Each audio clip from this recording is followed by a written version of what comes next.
de Clarisse Nokpo, à part les injures de Hervé Djedje, tous ces pro-babos, gueulards, pleurnichards, voyous et délinquants n'ont jamais aimé Guillaume Soro.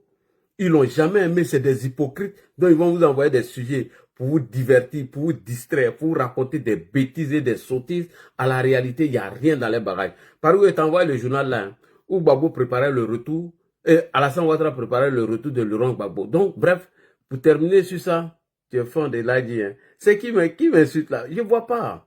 Je ne vois pas. Oh. Reprends la vidéo. Non, je ne vois pas cette dame là. Je ne vois pas cette dame. J'ai allé rapidement sur le cas de IB. Donc, j'ai fini rapidement. Je vais aller rapidement sur IB. Bref, c'est pour vous dire quoi.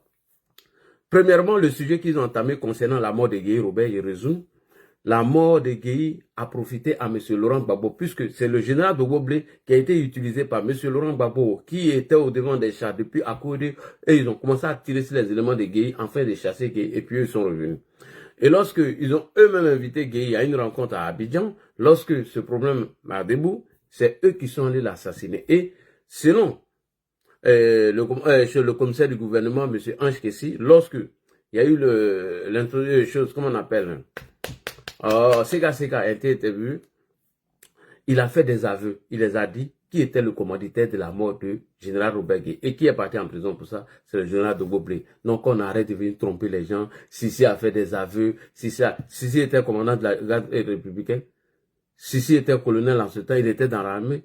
Il est venu mentir devant les gens, on va prendre les instants pour vous raconter des bêtises. Maintenant, concernant le retour de Guillaume Soro, voilà eux-mêmes qui ont préparé le retour de Gbagbo, conformément à l'article 21 de la Constitution de la République de Côte d'Ivoire, en accord et en partenariat avec qui? Avec les autorités ivoiriennes. Et les journaux bleus ont fait la publicité. Et c'est eux qui vous disent aujourd'hui, restez là-bas, non, il ne faut pas Soro à venir, Gbagbo s'il prend le pouvoir, il va le faire venir. Après, ils disent encore, oui, si le président Laurent Gbagbo prend le pouvoir, on va voir le cas de Soro, Soro serait jugé et libéré. Bande de plaisantins, bande de pleurnichards. Et moi, je vous dis, je répète, j'écris encore, avant d'aller chez Ibrahim, aucun coup d'État ne va faire partir Alassane Ouattara. Premier point. Deuxième point, je vous le dis et je persiste. Ça fait plusieurs jours, je vous dis, aucun mouvement de rue va faire partir Alassane Ouattara. Et je vais vous dire, comme Alassane Ouattara va partir du pouvoir, après son deuxième mandat dans la Troisième République, avant la fin de son mandat là, il va faire un truc là, où toute la Côte d'Ivoire va parler de lui.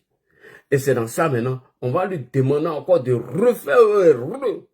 Le président va dire que je suis fatigué, il veut partir. À part ça là, on le réclamait encore. Hein. Tout ce que les gens vous disent là, au début je ne croyais pas. Hein.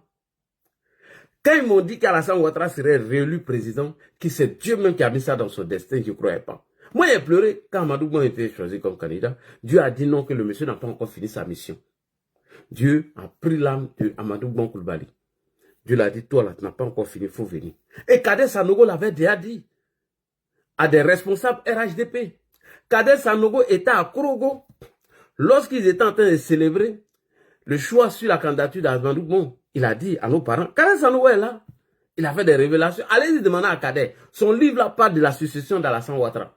Kader Sanogo, je répète son nom. Donnez-lui un peu, sinon il a trop galéré. Il va vous dire, Kader Sanogo, je répète, il a déjà parlé de la succession du président Alassane Ouattara dans son livre. Kader sait. Il sait que Ouattara n'est pas encore prêt à partir. Ouattara, il n'y a pas quelqu'un. Dieu fait rien pour rien. Donc, tout ce que vous êtes en train de faire, c'est de d'abacher. Il n'aura rien en Côte d'Ivoire. Par rapport à vos coups d'État que vous préparez, il n'aura rien. Tous ceux que je connais ici, j'ai cité leur nom, sous le de Paris, depuis 1997, il est en France. 2000, il avait, en 2000, ça faisait 3 ans qu'il était là. Plus 25 ans, 28 ans, Soulé n'a pas mis les pieds en Côte d'Ivoire. En 2020, Soulé disait qu'ils vont renverser Ouattara, afin que lui, il va au pays, et il va porter ses bargots, manger à Loko à 16 h. Soulé de Paris, manger à Loko à 16 h. Depuis les années 2005, on ne parle plus de ça. Ses bargots à Loko 16 h, on ne parle plus. Lui, il est déconnecté même de la réalité. Nina Begré, elle est partie en 2019 en Côte d'Ivoire. Elle était cachée là-bas. En 2019 et 2020, là. Ça fait plus de 6 ans, elle n'a pas encore mis les pieds en Côte d'Ivoire. Moi-même, là, dit Chérif, 4 ans, je n'ai pas mis les pieds en Côte d'Ivoire. J'ai dit, c'est arrivé, il était déconnecté. Je vais vous faire des aveux pour que les gens qui sont en train de vous tromper là, ils n'arrivent pas à vous tromper. Hein. Tous les miliciens de Gbagbo, ils sont tous ici en train de faire Dagbashi. Hein. Les petits frères de Marie-Jeanne Tagbo, qu'on appelle Valou. Zorito est mort. Les jumeaux ont fui. Eux, ils sont plus en Côte d'Ivoire. Ils sont vers Ghana maintenant. Les jumeaux, ceux qui brûlaient les gens en Côte d'Ivoire là. Je vous cite les noms. Marie-Jeanne Tagbo n'a pas dit à me poser pour ça. Son petit frère s'appelle Brogue Valérie dit Valou. C'est elle qui brûlait les gens à Sigoji. Et il y a un encore, il s'appelle Dopacom. Je vous cite les noms. Tous les miliciens là. Les jumeaux là, c'est eux qui ont brûlé les choses. Il y a des imbéciles là. Des jumeaux qui étaient à la Sikoji, pont Vagabond. C'est eux qui ont brûlé M. Lassina sur le pont. Vous voulez que je parle? Ils sont plus là, ils ont tous fui. Zorito, vous savez comment il est mort? Je vais vous dire comment Zorito est mort. Zorito est tombé malade au Ghana. Parce que les Zorito là, ils étaient du côté vers chose là, comment on appelle, après 16e arrondissement. C'est eux qui faisaient les barrages pour arrêter les gens. Quand vous dites que les taux, par contre, tous ceux-là, ils sont ici, il n'y a aucun qui sera encore devant en chômage. Et me connaît, et puis il n'y a pas un qui peut mettre les pieds là-bas. Malgré on les a pardonnés pour réconciliation, hein, ils ne peuvent pas mettre pieds là-bas. Tous ceux qui sont ici, c'est les Dagbashi, les plaisantins. Les vrais guerriers de Gbagbo là, ils se cachaient derrière la BAE. J'ai les vidéos ici, je peux vous montrer. Vous allez voir camion de BAE où les gars se cachaient derrière pour aller attaquer les gens. Ça fait premier point. Il était fake news que tu lances là, c'est poteau. Il y avait un gars qu'on appelait Série Danser l'amour. Vous allez me faire parler, hein, il a vomi un peu. Pour vous dire que c'est des gros plaisantins qui sont à Paris ici. Il y a un gars qu'on appelait Série Danser l'amour, il était à la Selmer.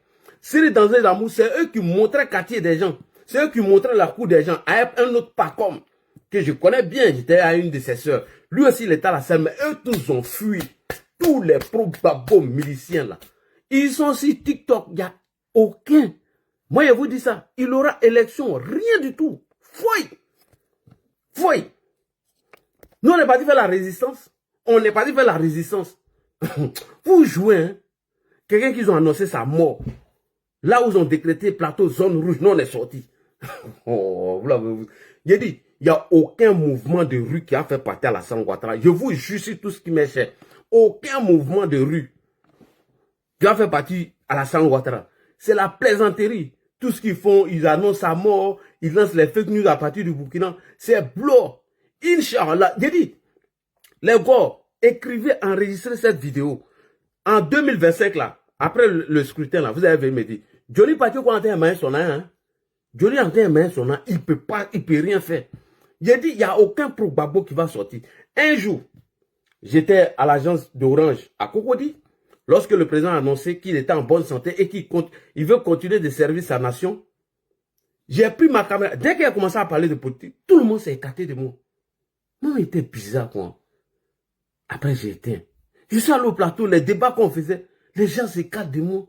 C'est un gars qui m'a dit, mais Joe, on ne parle plus de politique ici, hein. Il dit, mais quoi? Il dit, on n'a pas le temps, hein. Nous, quand on se réveille à bien, on va chez nous, là. Je dis, mais en l'espace de 4 ans, là. Les gens n'ont même pas vos temps même. J'ai dit, poto, vous allez taper. Si c'est faux, non, dites à Babo n'a qu'à lancer mot d'ordre. Je vous jure, poto, ils vont taper, vous n'allez pas croire. Digba, poto, ils vont taper la fenêtre. Personne ne va sortir. Hein. Vous voyez quoi? Le président a pris ses dispositions. 2020, là, vous l'avez surpris. Mais en 2025, vous ne pourrez pas. Chers militants RHDP, dormez tranquille. Est-ce que vous me voyez encore lancer mot d'ordre depuis que j'ai été à Abidjan? Depuis que j'ai quitté Abidjan, vous me voyez encore, d'ici il sort, on sort. Est-ce que vous me voyez dire ça encore? Ils les ont vomi. Oh, j'ai dit, vous n'allez pas croire. Un jour encore, Joe, j'étais dans le taxi, chanté fait commentaire de la tête. Le taxi m'a dit, mais toi, t'as le temps, hein? T'es venu à Abidjan, faut te reposer. Nous, j'ai notre là, nous s'en fout de tout ça là. J'ai dit, vous n'allez pas croire. En fait, les gars voulaient s'appuyer si certains de nos frères de l'AES, qu'ils ont manipulé, qui étaient dans les bidonvilles. Et ils ont réussi à faire entrer quelques éléments de IB qui devaient mener leur action. Ils ont été tous neutralisés. Tous neutralisés. Eux tous. Les vrais miliciens de Laurent Gbagbo ont gagné en temps. Marie-Jeanne Tagbo, où en sommes-nous à ta plainte là? On est où? Tu veux que quelqu'un reprenne le dossier de ton petit frère? Où en sommes-nous? Allez mentir devant les gens là, viens parler encore. Ils étaient parmi les miliciens. Ils sont allés utiliser un voyou, un voleur qu'on appelle Zobrino. Zobrino, il a cassé tes papos. Zobrino, j'ai tous tes papos. Je sais comment tu es arrivé en France. C'est toi qui partais donner les informations à Marie-Jeanne Tagbo. Zobrino était un voyou, un délinquant son beau, était un policier. Zobrino pensait que on était au temps des Gbagbo. Donc, il portait tri et il avait une fausse carte de la police. Il prenait ça pour aller escroquer les gens. Donc, ils l'ont signalé et c'est dans cette traque-là que Zobrino a fui pour venir en France. Et lorsqu'il est venu en France, c'est lui qui m'informe. Billy, on était dans la même cour. Hein. Et... ils ont signalé mon live.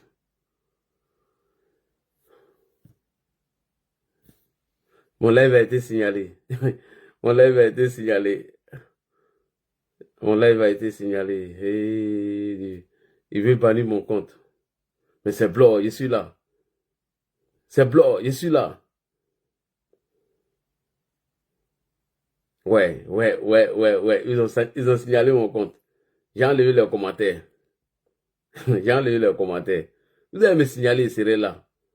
C'est ça là, vous avez gâté. Mon TikTok, ils ont signalé le compte. Ok, il n'y a pas de problème. On est parti ici. Il a cassé un peu de papeau. On vient ici. J'ai pris toutes mes précautions. Ne vous inquiétez pas. Voilà. Maintenant, il a banni leurs commentaires. Il vous fait mal. Il vous fait mal même. Alors les gars, venez ici. On est sur le deuxième compte TikTok. Il a bloqué tous les commentaires.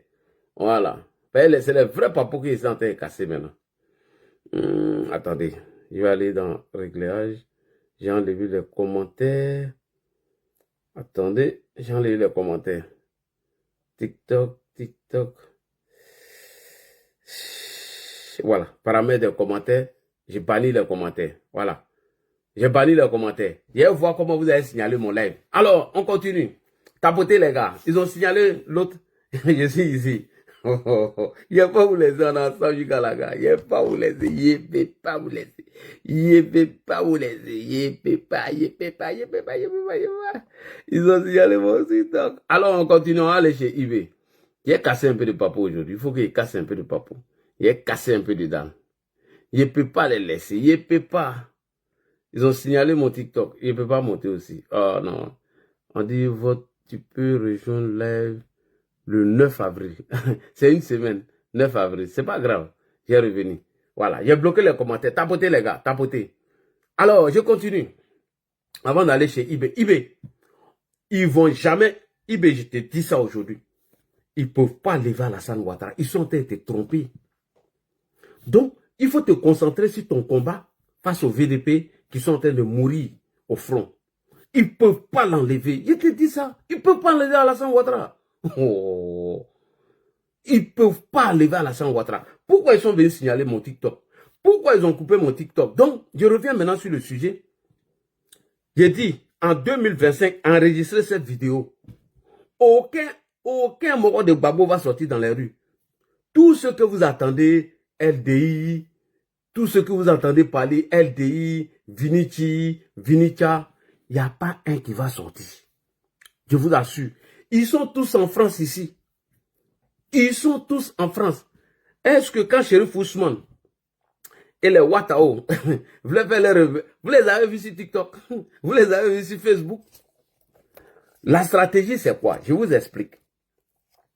Ils ont créé la LDI et puis tous ces pro-Gbagbo afin de vous effrayer pour que le taux de participation au premier tour des élections, elle soit faible. J'ai cassé les dalles. Je répète, ils ont créé ce groupe-là, vous fait croire qu'en 2025, il n'y aura pas d'élection. On marchait sur Ouattara, enfin, c'est d'affaiblir le taux de participation. Sinon, là, les élections auront lieu à la date prévue. Dites-moi, c'est quelle promesse Alassane Ouattara a fait puis n'a pas tenu? Quand Alassane Ouattara dit quelque chose, il fait. Il nous a dit, les élections auront bel et bien le Inch'Allah, à la date prévue, elles seraient démocratiques et transparentes. Dites-moi vos mentors à faire qu'elles promettent. Et puis, elle va vous montrer encore une vidéo aussi pour conclure. Oh, Ado, c'est mon chef. Ah, Ado. Donc, vous vous fatiguez. Vous comptez sur les petits miliciens là. Alors, Ado va venir vous parler. Bon, on continue. Tapoter et partager. Donc, la LDI a été créée dans quelle stratégie? C'est des plaisantins qui sont à Paris ici. Ils ne pourront pas aller à Abidjan. Il n'y a aucun parmi eux qui sera à Abidjan. Donc, ils font ça pour vous effrayer. Bon, vous là, je ne vous prends pas parce que ce n'est pas qui a signalé mon TikTok et puis ça a été coupé. Je ne prends personne. Voilà. Vous étiez là et puis ils ont signalé mon truc. Donc les gens de LDI là, qui viennent vous menacer, raconter des bêtises, on va raser les djoulas, il n'y aura plus de djoulas. Et c'est des vrais gueulards, des vrais pleurnichards, des vrais peureux. Les vrais musiciens de Laurent Gbagbo, les Zorito là. Comment il est mort, j'ai venu vous expliquer. Zorito est tombé malade au Ghana.